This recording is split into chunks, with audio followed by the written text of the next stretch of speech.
একটা আমলের কথা বলি। একদম পিওর একটি আমল। করতে পারলেই আপনার ফলাফল। করতে পারলেই ফলাফল।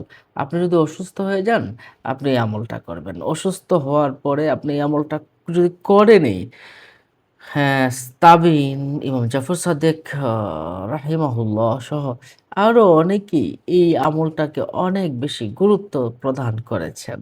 সুবহানাল্লাহ। যারা এই আমলটা করেছে তারা এই ফল লাভ করেছে। বিশেষ করে আমিও এই আমলটার ফল লাভ করেছি।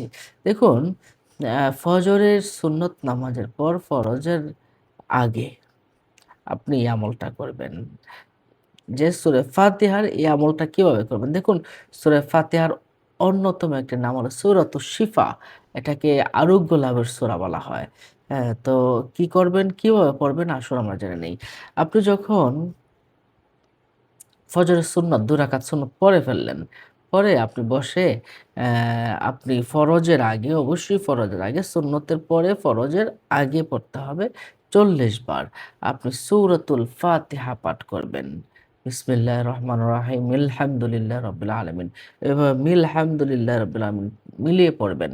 বিসমিল্লাহির রহমানির রহিম, আলহামদুলিল্লাহি রাব্বিল আলামিন। এভাবে ৪০ বার আপনি পড়বেন। কেউ ৪১ বারের কথাও বলেছেন। ৪০ বার আপনি পড়বেন, ৪০ বারই পড়বেন। সূরা ফাতিহা পড়বেন ৪০ বার।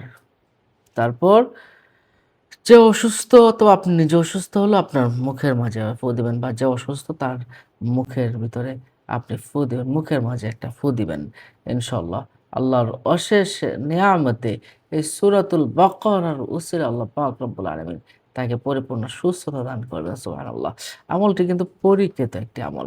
সূরা ফাতিহার যে খুব পাওয়ারফুল আমল রয়েছে। অন্য মুমিন মুসলমানকে জানাতে শেয়ার করে দিন। আসসালামু আলাইকুম।